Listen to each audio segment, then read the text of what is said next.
Hello everyone. मैं सुनील आपका एक बार फिर से तहे दिल से अपने चैनल एसएसटी विद सुनील में स्वागत करता हूं। और टॉपिक तो आप लोग देख ही रहे होंगे। और सबसे ज़रूरी चीज़ क्या है आपके जीवन में? एजुकेशन, शिक्षा। शिक्षा ही आपको जो है धैर्यशाली बनाती है, धैर्यवान बनाती है ना। आपको कठिन जो होती हैं परिस्थितियाँ, उनसे लड़ने में ये आपको मदद करती हैं। एक शिक्षित इंसान में मतलब एक शिक्षित इंसान को देखिए और एक जो होगा अशिक्षित है ना, तो किसमें धैर्य होगा ये आप लोग खुद ही सोच के देखिए, क्योंकि ये शिक्षा ही है जो आपको सिखाती है ना। जैसे एग्जाम्पल के लिए आप लोग देख सकते हो कि जब महात्मा गांधी जी गिरमिटिया मजदूरों का के सिलसिला तो कुछ और था, मामला था, जो मसला था वो कुछ और था। वो तो दादा अब्दुल्ला वाला मामला था, जो केस लड़ने के लिए साउथ अफ्रीका गए थे। उसके बाद जब गिरमिटिया मजदूरों ने कहा तो वो उनके लिए वहां पर रुक गए। और हाँ, लगभग 20-22 साल वहां पर उन्होंने स्पेंड किए। उसके बाद एक घटना घटित हुई थी साउथ अफ्रीका में, जब वो नटाल से ट्रांसवाल जा रहे थे। नटाल नटाल और ट्रांसवाल ये साउथ अफ्रीका के उस राज्य हुआ करते थे, स्टेट थे। तो उनको ट्रेन से नीचे उतार दिया गया क्योंकि वो अश्वेत थे, क्योंकि वो भारतीय थे। नस्ल भेद, रंग भेद, जैसा कि पिछले टॉपिक में लेसन में आप लोगों को मैंने बताया है, उनके साथ भेदभाव हुआ। उसके बाद क्या वो वहां से वापस लौटे? नहीं, उन्होंने धैर्य रखा और अपने आप को समझाया और गए कहां पर? ट्रांसवाल में, है ना। और केस लड़ा और जीते भी। उसके बाद ब्रिटिश शासन के लिए तो वो नाक में दम मतलब पैदा कर दी उन्होंने, है ना। तो शिक्षित बनिए, है ना। और शिक्षा ही आपको आपके अपने मंजिल तक लेकर के जाएगी। लड़ना सिखाती है आपको, है ना, परिस्थितियों से। और सामाजिक विज्ञान विषय ऐसा है, सोशल साइंस, इसको हम सोशल स्टडी भी कहते हैं, सोशल साइंस भी कहते हैं।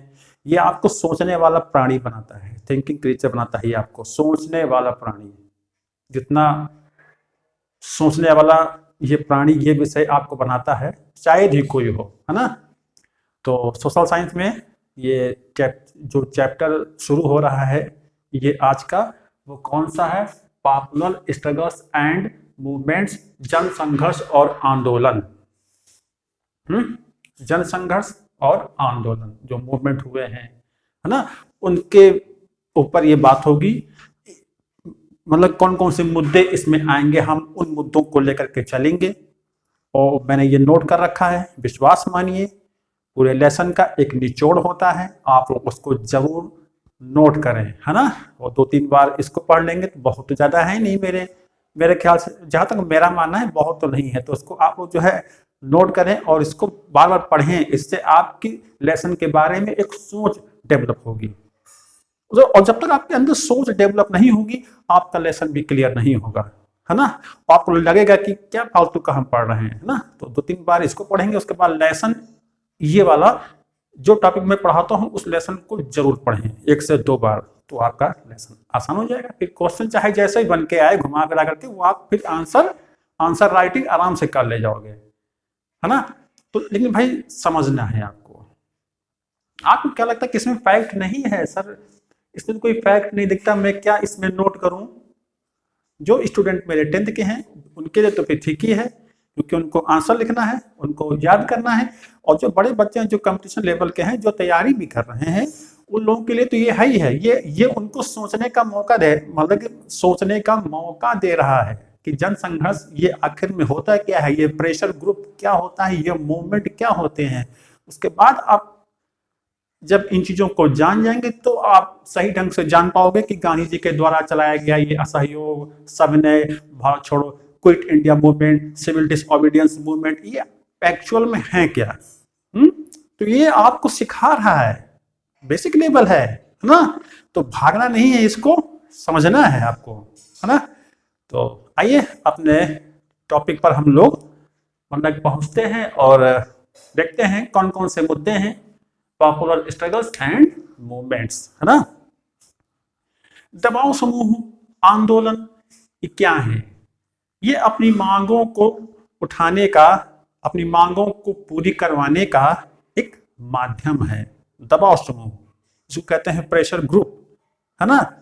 और आंदोलन भी ये जन आंदोलन ही होते हैं। इनमें क्या अंतर है, ये कैसे काम करते हैं, आइए इन मुद्दों पर बात करते हैं। मैं सबसे पहले हमारा जो मुख्य बिंदु जो आ रहा है इसमें वो क्या है, हमको इस लेसन में पढ़ना क्या है। जैसे कि मैंने यहाँ पर लिख रखा है कि क्या पढ़ना है, किसमें, इस लेसन में, है ना। राजनीति को प्रभावित करने के अप्रत्यक्ष तरीके यानी दबाव समूह और आंदोलनों के बारे में हमको पढ़ना है। यानी कि ये राजनीति को प्रभावित करते हैं, कैसे करते हैं, अप्रत्यक्ष तरीके से, और अपनी मांगों को मनवाते हैं। अब ऐसे दो एग्जाम्पल आप लोगों के सामने यहां पर पेश है। एक मामला आएगा आपका नेपाल का, एक मामला आपका आएगा बोलिविया का। ओके, दोनों ही अलग अलग महाद्वीपों के देश हैं। नेपाल एशिया महाद्वीप का देश है जो भारत के उत्तर और पश्चिम में पड़ता है ना। ये भारत के उत्तर और पश्चिम में पड़ता है और राजधानी काठमांडू है। और बोलिविया जो है ये आपका साउथ अमेरिका में पड़ता है, जिसकी कैपिटल क्या है, बोलिविया की राजधानी है लापाज, है ना। ये पेरू देश के पास पड़ता है ना। ये दक्षिणी अमेरिका महाद्वीप का देश है, आपको ध्यान रखना है। तो इन दोनों जगहों पर अलग अलग प्रॉब्लम्स क्रिएट हुई और उनका सॉल्यूशन भी हुआ। नेपाल में क्या होता है, आंदोलन होता है। बोलिविया में क्या होता है, आंदोलन होता है, लेकिन उसको दबाव समूह का नाम दिया जाता है ना। तो इन दोनों जगहों पर कौन सी कहानी, कौन सी घटना घटित हुई, कौन सी स्टोरी ना, उस मुद्दे पर हम आते हैं। समझते चलना है, हर चीज को लिखते चलना है। नेपाल में लोकतंत्र का आंदोलन, लोकतंत्र डेमोक्रेसी सभी जानते हो, जनता का शासन, लोकप्रिय शासन प्रणाली, है ना। इसमें क्या है, नेपाल लोकतंत्र की तीसरी लहर के देशों में से एक, जहां 1990 के दशक में लोकतंत्र का उदय हुआ। नेपाल में लोकतांत्रिक शासन प्रणाली पहले नहीं थी, वहां पर पहले राजतंत्र हुआ करता था। राजा तो आज भी होते हैं, लेकिन आज वो केवल अब नाम मात्र की शक्ति रह गए हैं, संसद को शक्ति मिल गई है, जैसा कि आजकल सभी देशों में है। तो वहां पर तीसरी लहर के देशों में, जो बाद के देश जो हुए हैं, जहां पर बाद में डेमोक्रेसी आई 1990 के दशक में, तो इसको उस सूची में, उस लिस्ट में शामिल किया गया है, तीसरी लहर के देशों में। आप अगर मैप उठा के देखो तो जो चाइना देश है, चाइना के दक्षिण में हांगकांग, मकाऊ जैसे देश पड़ते हैं। वे देश तो आज भी चाइना के ही अधीन हैं। रियली वे आज भी चाइना के ही अधीन हैं। हांगकांग अपने स्वायत्तता की मांग किया करता है चाइनीज गवर्नमेंट से, लेकिन चाइनीज गवर्नमेंट वहां पर बल प्रयोग करती है। आए दिन हांगकांग में लोकतंत्र वो समर्थन में मांगे वहां पर उठा करती हैं, और वहां के लोगों के साथ अन्याय भी होता है। तो ऐसे अभी देश हैं कुछ जहां पर लोकतंत्र की मांग उठ रही है और आंदोलन हो रहे हैं। आइए, इसके बाद आपने देखा, ओके, 1990 के दशक में यहां पर लोकतंत्र स्थापित होता है। उसके बाद क्या होता है, वीरेंद्र, जो राजा वीरेंद्र हैं, उनकी हत्या हो जाती है ना। एक घटना चक्र है ये कि वहां पर गोलीकांड होता है, जिसमें राज परिवार के बहुत सारे लोग मारे जाते हैं उस गोलीकांड में। तो वीरेंद्र की हत्या के बाद राजा बने कौन, ज्ञानेंद्र। सभी लोग लिखते चलेंगे, ज्ञानेंद्र राजा बनते हैं, है ना। और सन 2005 में तत्कालीन प्रधानमंत्री को अपदस्थ कर निर्वाचित सरकार को भंग कर देते हैं, है ना। तो ज्ञानेंद्र जो हैं वे वहां के राजा बन रहे हैं, जो कि लोकतंत्र समर्थक नहीं है। उनकी विचारधारा राजतंत्र के समर्थन में है, तो उन्होंने वहां के प्रधानमंत्री को अपदस्थ कर दिया है और संसद को भी भंग कर दिया है ना। यानी कि जनता की आवाज को दबा दिया गया है, लोकतंत्र का गला घोंट दिया गया है। तो इसका परिणाम क्या होगा? हम अच्छे में रहे आए हैं, अच्छे शासन में, तो हम अच्छे शासन की मांग करेंगे, और हमारी मांग अगर नहीं पूरी होगी तो उसके लिए क्या होगा? जन आंदोलन होगा। जैसा कि आज का टॉपिक भी वही है, जनसंघर्ष और आंदोलन। तरीके अलग अलग होते हैं। ओके, आइए। तो फिर क्या होता है? प्रधानमंत्री को अपदस्थ कर दिया जाता है और सरकार भंग हो गई, है ना। उसके बाद सरकार को भंग करने का परिणाम क्या होता है? सरकार को भंग करने का परिणाम यह होता है कि सन 2006 में एक उग्र आंदोलन जन्म लेता है। कहां पर? नेपाल में, है ना। और उस दौरान संसद की सभी पार्टियों ने, ये आप लोग जरूर लिखें, 7 पार्टी अलायंस, वहां की पार्टियों ने, जिसके 7 पार्टियां थी वो, जिन्होंने आपस में मिलकर के संगठित होकर के संगठित आंदोलन चलाया। क्योंकि संगठन में ही बल होता है। ओके, तो संसद की सभी पार्टियों ने एसपीए बनाया। किस लिए बनाया? क्योंकि लोकतंत्र की मांग करनी है।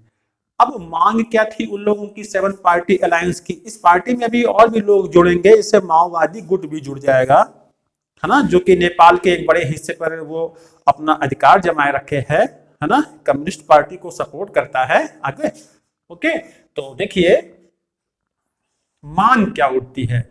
मांग उठती है पार्लियामेंट, संसद को बहाल किया जाए, क्योंकि उसको प्रतिबंधित कर दिया गया है। किसके द्वारा? ज्ञानेंद्र जी के द्वारा, वहां के नेपाल के राजा ज्ञानेंद्र के द्वारा संसद को प्रतिबंधित कर दिया गया है। उसको बहाल किए जाने की मांग कौन कर रहा है?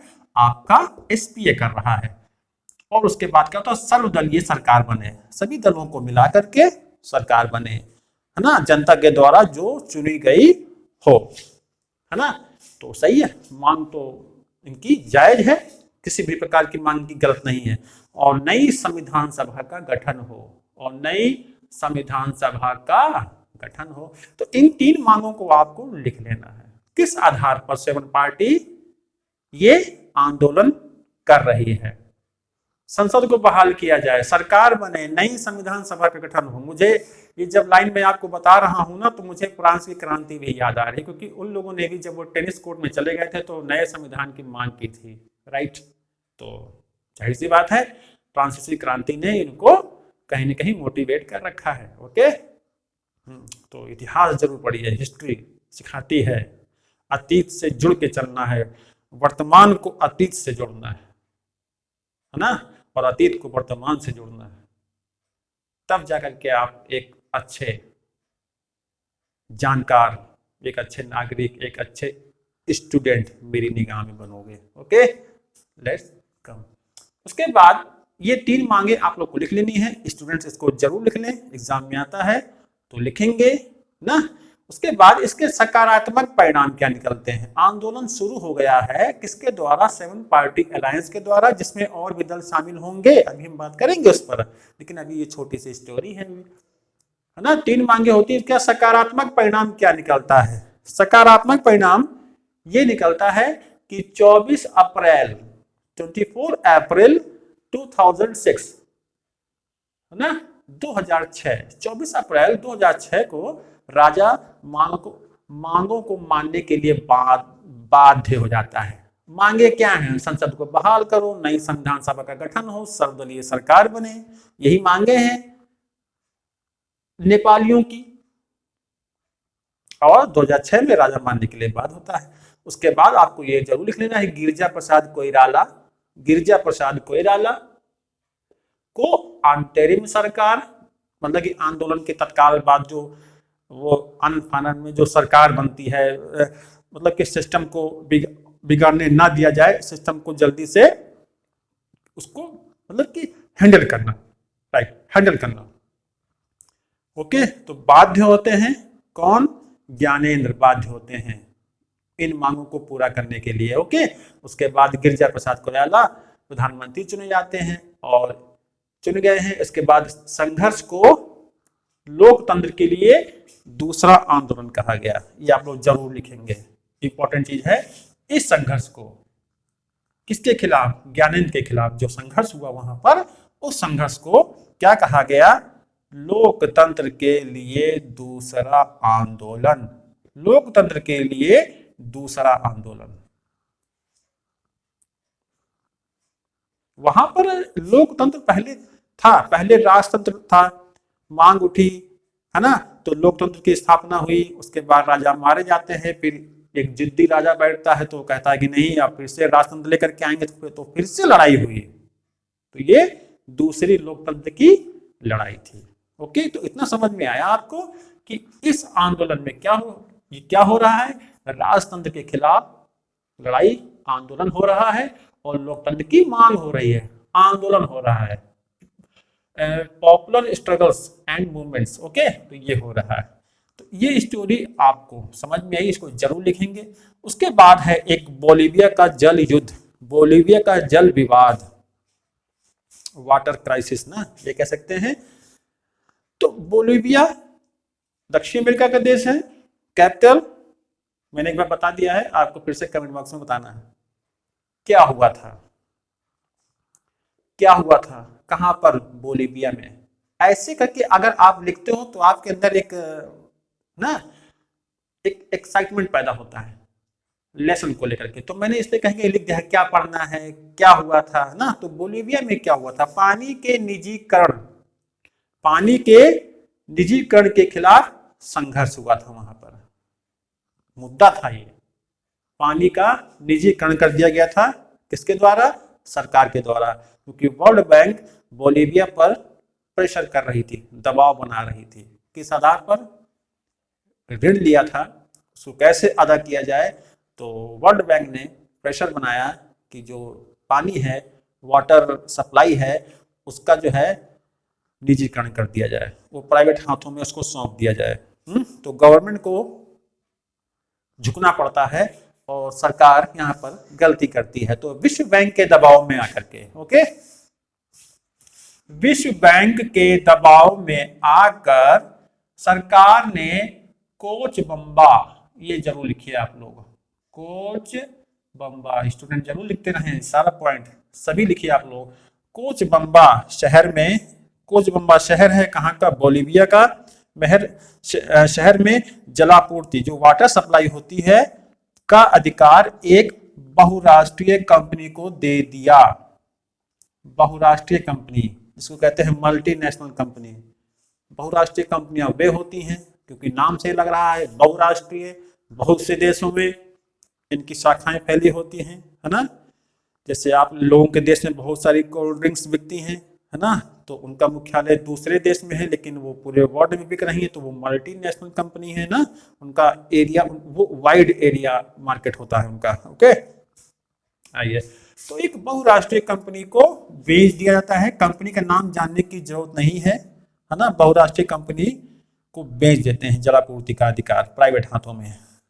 और जो वाटर टैक्स था उसको 4 गुना तक बढ़ा दिया गया। 4 गुना तक वाटर टैक्स बढ़ाया गया भाई साहब। ओके, देखिए उसके बाद क्या होता है कि जो वाटर टैक्स जो बिल आता था वो 1000 रुपीज, मान रहे हो 1000 रुपीज ना। वहां की मुद्रा दूसरी है, लेकिन यहाँ के हिसाब से एक एग्जाम्पल आपको समझाया जा रहा है ना। तो मासिक बिल जो आता था, मंथली जो आ रहा है कि आपको इतना पे करना है, वो था 1000 रुपीज। जबकि लोगों की आमदनी जो थी, वहां के लोगों की आमदनी औसत एवरेज जो इनकम थी उन लोगों की, वो थी 5000 रुपीज। 5000 रुपीज। तो देखिए कितना है अंतर, कितना मतलब कि अंतर क्या, एवरेज इनकम 5000 रुपीज है और ज्यादातर पैसा इनका वो पानी का बिल, वाटर टैक्स में ही जा रहा है इनका ना, तो कितना अन्याय है। और इसी का परिणाम था उग्र आंदोलन, है ना। अब देखिए परिणाम, यहाँ पे देखिए मैंने लिख दिया है, परिणाम क्या होगा इसका, 1000 रुपीज, 5000 रुपीज मासिक के, और जो बिल आ रहा है वो 1000 रुपीज का आ रहा है, बहुराष्ट्रीय कंपनी। तो उसके बाद क्या होगा, एक उग्र आंदोलन होता है, कहां पर, बोलीविया में सन 2000 में। सन 2000 में बोलीविया में इन्हीं मांगों को लेकर के, इन्हीं मुद्दों को लेकर के, इन्हीं मसलों के को लेकर के सन 2000 में क्या होता है, एक उग्र आंदोलन होता है। और जिसका परिणाम क्या निकल के आता है, परिणाम निकल के आता है कंपनी, जो मल्टीनेशनल कंपनी है वो वहां से रफू चक्कर हो जाती है कि यहां से निकलो। नुकसान किसका हो रहा है, आम जनता का ही तो हो रहा है, सरकार का ही तो हो रहा है। तो क्यों हम किसी दूसरे देश की नीति पर चलें, क्यों नहीं अपनी सेल्फ पॉलिसी पे हम चलते हैं, है ना। सोचना चाहिए था यहाँ की गवर्नमेंट को। उसके बाद कंपनी भागी और सरकार को झुकना पड़ा, जाहिर सी बात है झुकना तो पड़ेगा ही, है ना, क्योंकि ये आंदोलन है। इस आंदोलन को बोलीविया के, इस आंदोलन को लिख लेंगे, बोलीविया के जल युद्ध के नाम से जाना जाता है, जरूर लिखें। ओके, ये इंपॉर्टेंट है एग्जाम के पॉइंट ऑफ व्यू से। ओके, तो इसे बोलीविया के जल युद्ध के नाम से जाना जाता है। ठीक है, तो आपने देखा कि किस प्रकार से सरकार अंडर प्रेशर होती है वर्ल्ड बैंक के, और वो जो है वाटर सप्लाई का जो जिम्मा है एक प्राइवेट कंपनी को दे देती है। उसके बाद कठिनाइयों का दौर शुरू होता है, बिल बहुत ज्यादा है, कमाई लोगों की बहुत कम है, तो कहां से ज्यादा हो, तो उसका परिणाम निकल के आता है एक आंदोलन, है ना। तो आंदोलन ये दबाव समूह, प्रेशर ग्रुप के माध्यम से ही उभर के आएगा, देखते हैं। तो बोले अब क्या है, जो एक हेडिंग उसमें आएगी आपके बुक में एनसीईआरटी में, लोकतंत्र और जनसंघर्ष। लोकतंत्र, डेमोक्रेसी और जनसंघर्ष। लोकतंत्र जैसा कि मैंने कहा है आसान शासन प्रणाली नहीं है, इसमें भी बड़ा ही लोग जनता की भावनाओं का, उनकी भावनाओं को ठेस न पहुंचे उनका जो है ध्यान रखना पड़ता है। अगर ऐसा नहीं है तो जनसंघर्ष होना ही होना है, और हुए भी हैं। लोकतंत्र में भी ऐसे बहुत सारे मुद्दे हैं जिनको लेकर के लोकतंत्र जैसी लोकप्रिय शासन प्रणाली में भी आंदोलन हुए हैं। आइए उसके बाद ये आपके सामने आती है हेडिंग लोकतंत्र और जन संघर्ष।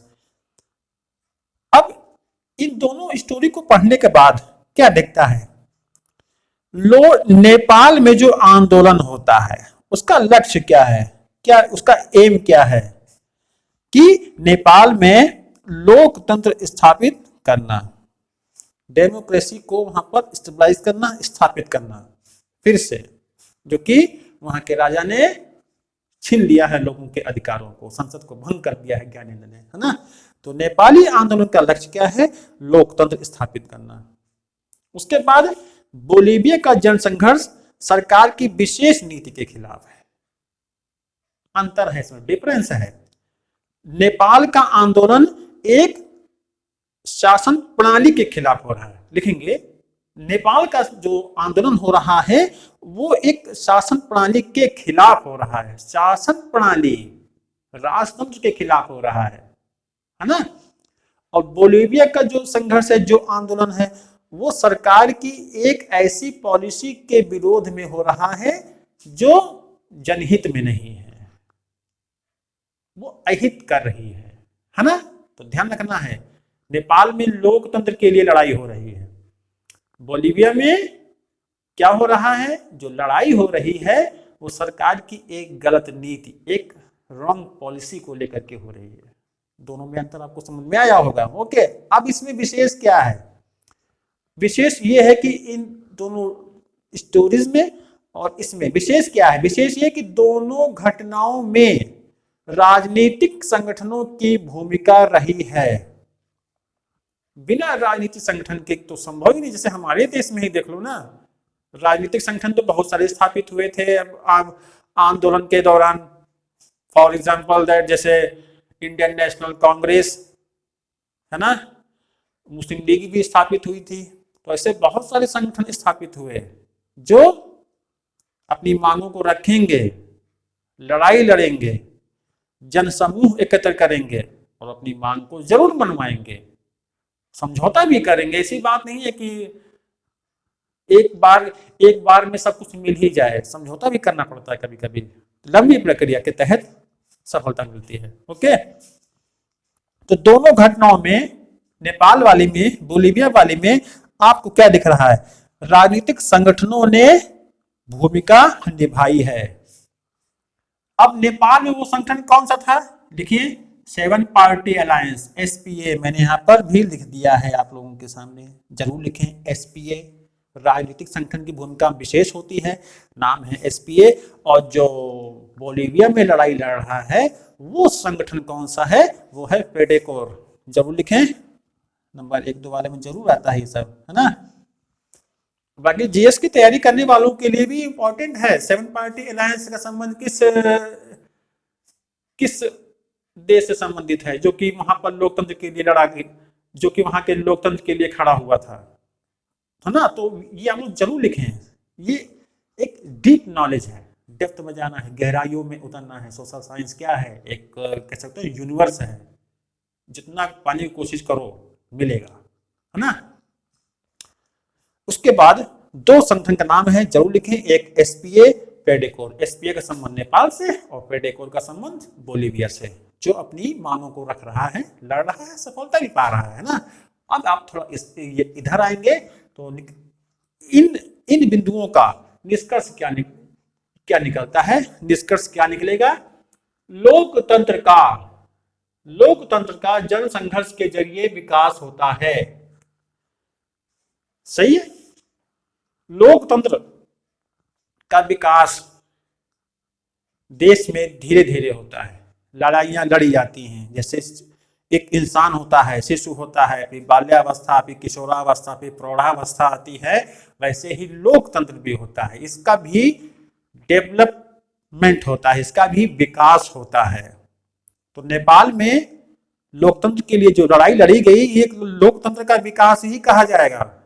बोलीविया में वाटर टैक्स के खिलाफ लड़ाई हुई, जनता उठ खड़ी हुई, तो ये लोकतंत्र का डेवलपमेंट ही कहलाएगा, क्योंकि जनता अपने अधिकारों के लिए लड़ रही है, तो लोकतंत्र को सपोर्ट कर रही है, लोकतंत्र इनको सपोर्ट कर रहा है, यानी कि जनता का शासन इनको सपोर्ट कर रहा है, इनको आगे बढ़ा रहा है ना।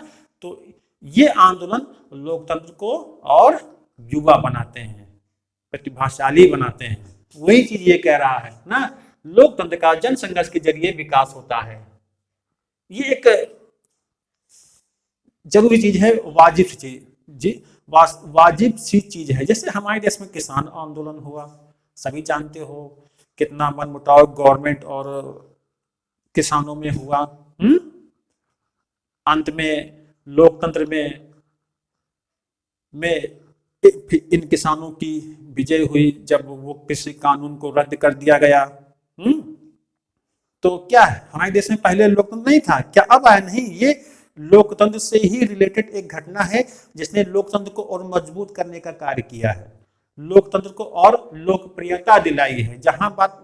जिन देशों में मान लो लोकतंत्र नहीं है, तो वहां के लोगों को लगेगा कि यार लोकतांत्रिक शासन प्रणाली तो बहुत ही अच्छी है, ये लोगों को लड़ना सिखाती है अपने अधिकारों के लिए, है ना। तो और इसके बाद दूसरा जो पॉइंट आता है, लोकतांत्रिक संघर्ष का समाधान, ये आप देख रहे हो, संघर्ष का समाधान जनता की व्यापक लामबंदी के जरिए होता है। लामबंदी माने गुटबंदी। क्या हो रहा है देखिए, लोकतांत्रिक संघर्ष का समाधान जनता की व्यापक लामबंदी। जब जनता समूह बनाना शुरू करती है, वही लामबंदी कहलाता है, गुटबंदी कहला जाता है।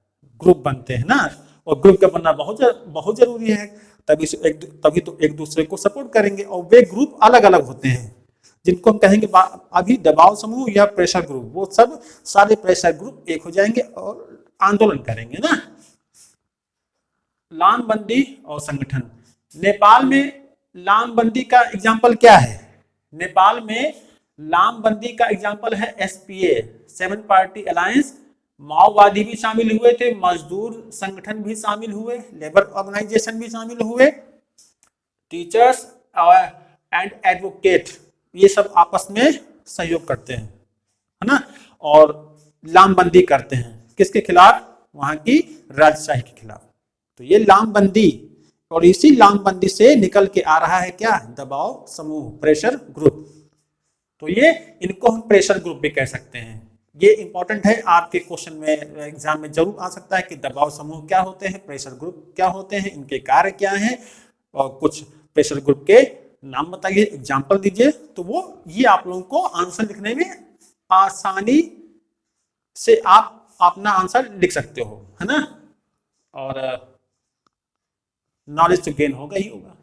बोलीविया में कौन सा वो संगठन है? बोलीविया में है पेडेकोर, जो मैंने यहां बताया था, पेडेकोर ग्रुप है, इंजीनियर ग्रुप भी है, संगठन है, पर्यावरणविद भी शामिल हो गए हैं, छात्रों की स्टूडेंट यूनियन जो होती है, छात्र संघ, वो भी शामिल हो गए हैं इसमें। उसके बाद सोशलिस्ट पार्टी भी इसमें शामिल हो गई है, यानी कि पेडेकोर, इंजीनियर, स्टूडेंट, है ना, ये सब मिलकर के, सोशलिस्ट पार्टी भी, ये सब मिल करके, ये सारे प्रेशर ग्रुप मिल करके आंदोलन कर रहे हैं और सफलता पा रहे हैं, है ना। कई दबाव समूह मिलके ही एक अच्छा आंदोलन पैदा करते हैं, ये जानना है आपको, है ना। तो यही सोशलिस्ट पार्टी है जो बाद में सन 2006 में बोलीविया में सत्ता हासिल करती है, सरकार बनाती है ना। उसके बाद है दबाव समूह और आंदोलन, है ना। तो दबाव समूह आई थिंक आप लोग को समझ में आ गया होगा। दबाव समूह होते हैं संगठन, ग्रुप, जिनके कुछ अपने हित भी होते हैं और कुछ जो होते हैं दूसरे के हितों के लिए भी लड़ते हैं ना। तो प्रेशर ग्रुप के बारे में सही से कहा जाए तो ये अपने हितों के लिए ही लड़ते हैं, है ना। और आंदोलन क्या होता है? इसका स्वरूप जो होता है व्यापक होता है, जिसमें जब बहुत सारे प्रेशर ग्रुप शामिल हो जाते हैं। दबाव समूह और आंदोलन। दबाव समूह का निर्माण तब होता है जब समान पेशे, एक जैसा पेशा अपनाने वाले लोग, जॉब करने वाले लोग, जिनके एक जैसे हित हों, जैसे मजदूरों का हित, सरकारी कर्मचारियों का हित, छात्रों का अपना हित, है ना, वकीलों का अपना हित, है ना। तो ये सब हित, इनके अपने हित हों और इनकी अपनी आकांक्षाएं हैं, इनकी अपनी डिमांड्स हों, है। आकांक्षा के लोग एक समान उद्देश्य को प्राप्त करने के लिए एकजुट हों, है ना। जैसा कि आप देखते हो, एकजुट हो जाते हैं, गुट बन जाते हैं, है ना, जो अपनी मांगों को रखते हैं। जैसे किसान यूनियन भी हमारे देश में है, वो एक गुट है। छात्र संगठन भी बहुत सारे हैं, वो भी एक गुट है।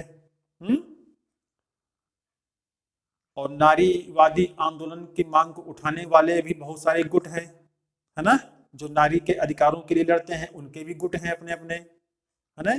तो इस प्रकार से ये गुट हैं जिनको हम प्रेशर ग्रुप कहते हैं, जिनकी अपने उद्देश्य होते हैं और कई तरह की सामूहिक कार्रवाई के लिए आंदोलन शब्द का प्रयोग होता है। कई तरह की सामूहिक कार्रवाई, जैसे नर्मदा बचाओ आंदोलन हुआ था, है ना। नर्मदा बचाओ आंदोलन हुआ था, उस पर जो डैम बन रहा था उसका विरोध किया गया था, और उस आंदोलन ने व्यापक रूप धारण किया था, है ना, जो कि पर्यावरण के हिसाब से भी गलत था, है ना। जबकि कहा जाता है कि ये बांध, ये जो डैम है ये अच्छे हैं, लेकिन नदियों का मार्ग रोक करके डैम बनाना ये पर्यावरण के खिलाफ भी जाता है ना। तो उनको हम आंदोलन कहेंगे जब सारे ग्रुप मिलकर के अपनी मांग को उठाते हैं, तो आंदोलन शब्द का प्रयोग होता है। जन सामान्य, कुछ ऐसे ग्रुप भी होते हैं जो कि जन सामान्य का हित करते हैं, है ना, जो जनहित में कार्य करते हैं। ओके, जैसे इन्हें लोक कल्याणकारी समूह भी कहते हैं, जो खास हित के बजाय, जो अपने हित के बजाय सामूहिक हित का प्रतिनिधित्व करते हैं, जो अपने लिए नहीं दूसरों के लिए लड़ते हैं। और जैसा कि कुछ दबाव समूह होते हैं जो अपने लिए लड़ते हैं, जिसमें उनका अपना स्वार्थ होता है, लेकिन कुछ ग्रुप ऐसे होते हैं जो लोक जन कल्याणकारी होते हैं, है ना। जैसे बामसेफ, ये संगठन ऐसा है जो जातिगत भेदभाव के खिलाफ आवाज उठाने वाला ग्रुप है। कौन सा? बामसेफ। क्योंकि जैसे भारत जैसे देश में जो जातिगत बंधन है, जो भेदभाव है, उन मुद्दों को ये बामसेफ उठाता है, तो ये कल्याणकारी है। जैसे इसके अलावा जो ये संगठन है, ये जो बाल श्रमिक होते हैं, बाल श्रम, बंधुआ मजदूर जो होते हैं, उनके लिए भी आवाज उठाता है ना, कि इनके साथ अन्याय हो रहा है, तो ये उनकी भलाई के लिए लड़ते हैं, है ना। उसके बाद ये आपने पढ़ा आवाज उठाने वाला ग्रुप बामसेफ। उसके बाद है दबाव समूह और आंदोलन का प्रभाव। इनका प्रभाव क्या होता है, किस पर? राजनीति पर इनका प्रभाव क्या है? जनता का समर्थन हासिल करने की कोशिश, जैसे सूचना अभियान और मीडिया का प्रयोग। जो दबाव समूह होता है, जो आंदोलन होता है, वो जनता का समर्थन पाने के लिए बहुत से संसाधनों का प्रयोग करता है, जैसे सूचना अभियान, इंफॉर्मेशन, सबको जो गलत है उसके बारे में ये सूचनाएं फैलाता है। जैसे किसान आंदोलन जब शुरू होने वाला था तो उसके बारे में बहुत सारी सूचनाएं जनहित में जारी की गई, स्पेशली किसानों के हित में, और लोगों ने उनको जाना भी और आंदोलन के लिए उठ खड़े हुए, लंबा आंदोलन चला, है ना। और मीडिया का भी प्रयोग किया जाता है। जैसे हमारे देश में घूम फिर करके गांधी जी के बहुत सारे एग्जाम्पल आते हैं जनता का समर्थन हासिल करने के लिए। ध्यान दीजिएगा, जनता का समर्थन हासिल करने की कोशिश, जनता का समर्थन। सविनय अवज्ञा आंदोलन, अगर आपको याद है, किस मुद्दे के साथ शुरू हुआ था? सविनय अवज्ञा आंदोलन। असहयोग तो हुआ ही था, भारत छोड़ो तो हुआ ही, सविनय अवज्ञा आंदोलन किस आधार पर हुआ था? गांधी ने क्या ऐसा किया था कि उन्होंने बड़े पैमाने पर जनता का समर्थन, देखिए इधर, जनता का समर्थन हासिल किया था। आप देख रहे हो ना, जनता का समर्थन हासिल किया, वो था नमक, दांडी यात्रा, है ना। तो उस नमक की बदौलत इन्होंने जनता का समर्थन हासिल किया। तो उसी प्रकार से जो दबाव समूह होते हैं वे जनता का समर्थन हासिल करने के लिए सूचना अभियान और इन संसाधनों का प्रयोग करते हैं। ये हुआ।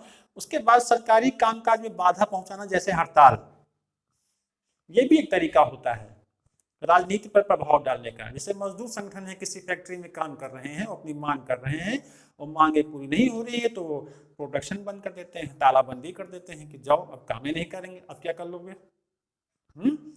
तो ये तो राजनीति को प्रभावित करने वाली बात हो गई ना। तो ठीक है, तो सरकारी कामकाज में बाधा पहुंचाना, ये आंदोलन का एक प्रभाव है कि शायद हमारी बातें मान ली जाए। कर्मचारियों का हड़ताल पे चले जाना, ये सब इसी के अंतर्गत आता है। और सरकार को झुकना भी पड़ता है। आए दिन देखिए हड़ताल होती रहती है, कभी कभी बैंकों में हड़ताल हो रही है, प्रदेश व्यापी आंदोलन, वो जो वाहन मालिक होते हैं तो उनका चक्का जाम होता है कि काम नहीं करेंगे, है ना। पेट्रोल के दाम बढ़ रहे हैं, डीजल के दाम बढ़ रहा है, वापस लेना है, नहीं करेंगे। तो इस प्रकार के बहुत सारे मुद्दे हैं कि कुछ कामों को रोक करके सरकार को झुकाने की कोशिश की जाती है। ओके, उसके बाद है राजनीतिक दल और दबाव समूह के बीच प्रत्यक्ष अप्रत्यक्ष रिश्ते। सही है, राजनीतिक दल जो होते हैं, राजनीतिक दल और दबाव समूह के बीच, राजनीतिक दल और दबाव समूह के बीच कुछ प्रत्यक्ष और अप्रत्यक्ष संबंध होते हैं। कैसे? कुछ मामलों में दबाव समूह राजनीतिक दलों द्वारा बनाए जाते हैं, जैसे मजदूर संगठन, छात्र संगठन। कुछ मामलों में दबाव समूह, है ना,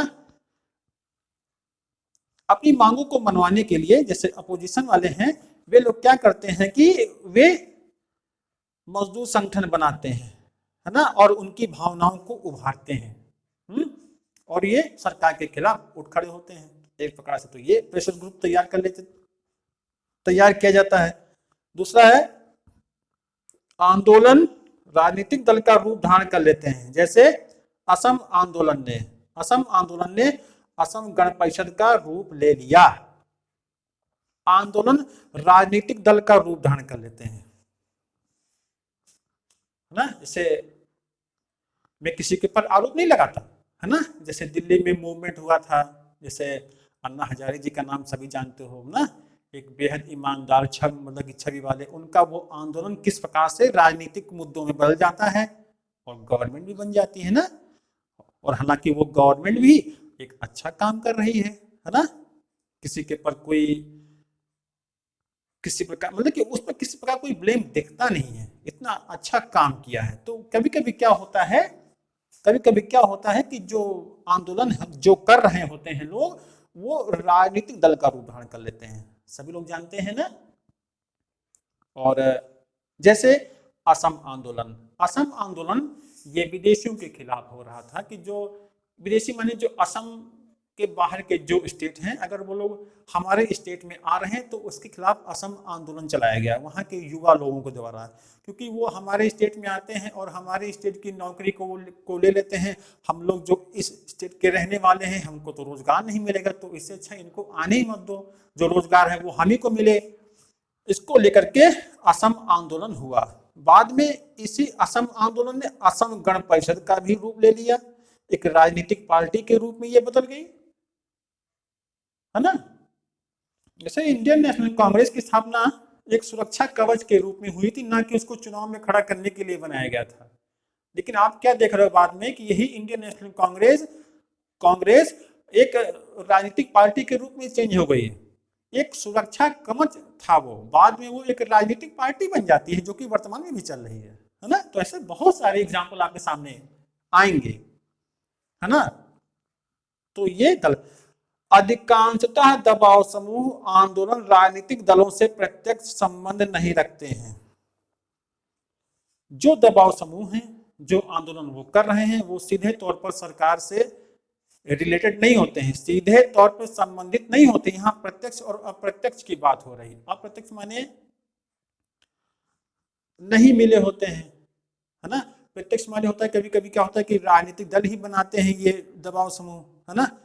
तो अब देखिए इसमें क्या कह रहा है, अधिकांशतः दबाव समूह आंदोलन जो हो रहे हैं राजनीतिक दलों से प्रत्यक्ष संबंधित नहीं रखते हैं, फिर भी संवाद कायम रहता है, बातचीत होती रहती है, संवाद कम्युनिकेशन बराबर बना रहता है, और सुलह की बात चलती रहती है। आंदोलन होता है किसके खिलाफ? सरकार के खिलाफ। सुलह के सीधे तौर पे बात होती है, सुलह के लिए भी बात होती है कि चलो कॉम्प्रोमाइज कर लेते हैं। जैसे आपको याद होगा अहमदाबाद मिल मजदूर आंदोलन जब हुआ तो लोगों को वहां पर प्लेग बोनस मिलता था, लेकिन उस बोनस को लेकर के जब मुद्दा बहुत गर्म हुआ, जैसे एग्जांपल के लिए मतलब कह लो कि मिल मजदूर बात कर रहे थे कि हमको 50% मिलना चाहिए। एग्जाम्पल दे रहा हूं मैं, इतना नहीं था, मुझे 50 चाहिए, है ना। लेकिन जो मिल मजदूर है वो 50 नहीं देना चाह रहे थे, तो गांधी जी उनसे बात करते हैं मजदूरों की तरफ से। तो मिल मालिक कहते हैं कि हम तो 25 ही दे पाएंगे, 30 ही दे पाएंगे, 50 नहीं दे पाएंगे। अगर इतने पे बात नहीं होती है तो हम अपनी फैक्ट्री में ताला लगा देंगे। क्या गांधी जी कहते कि नहीं नहीं हमको 50 चाहिए, आंदोलन हम करते रहेंगे? इधर आइए, सुलह की बात, सुलह माने कॉम्प्रोमाइज। क्या यही बात गांधी कहते कि नहीं हमको आंदोलन करना है, हमको 50 चाहिए, बस दो दो दो, तो बात ना बनती, बात बिगड़ जाती, फैक्ट्री में ताला लग जाता, जो पैसा मिलना था वो भी ना मिलता, और भविष्य में रोजगार के भी लाले पड़ जाते हैं। तो सुलह करना जायज सी बात है, गलत बात नहीं है।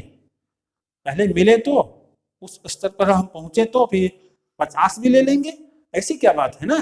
तो ट्राई टू अंडरस्टैंड, इसको समझिए आप लोग। तो इस प्रकार से मेरा ये आज का टॉपिक था आप लोगों के सामने। कैसा लगा, समझ में आया ना। तो जन संघर्ष और आंदोलन, इन सारे बिंदुओं को आप लोग जरूर लिखिए ना। लिख करके जैसा कि मैंने कहा रिवीजन करते रहें, और बुक रीडिंग इस टॉपिक को लेकर के लेसन का मिला करके जरूर पढ़ें और आपकी एक अच्छी समरी तैयार हो जाएगी और आंसर राइटिंग एक अच्छा आंसर आप लिख करके आओगे एग्जाम में, है ना, क्योंकि एग्जाम बहुत दूर नहीं है, पास में ही है।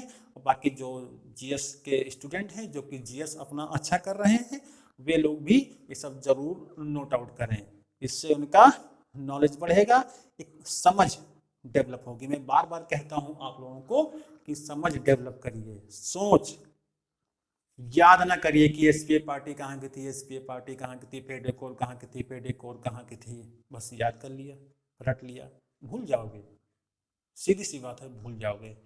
स्टोरी के रूप में समझिए, कॉन्सेप्ट समझिए, फैक्ट को जोड़िए, फिर देखिए आप कैसे बात करते हो दुनिया के सामने, है ना। तो अब हम आपको मिलेंगे अपनी नेक्स्ट वीडियो में, बहुत लेसन नहीं बचे हैं इसके बाद, आई थिंक शायद 3 लेसन बचे हैं। उसके बाद हम लोग जियोग्राफी पर भी बात करेंगे बड़े बड़े पैमाने पर, जो कि छोटे स्टूडेंट्स के लिए भी और तैयारी करने वालों के लिए भी अच्छा हेल्पफुल होगा ना। ओके, तो अब आपको मिलेंगे नेक्स्ट वीडियो में और कमेंट बॉक्स में कमेंट जरूर करते रहें, मिलते हैं आपको। Okay, thank you.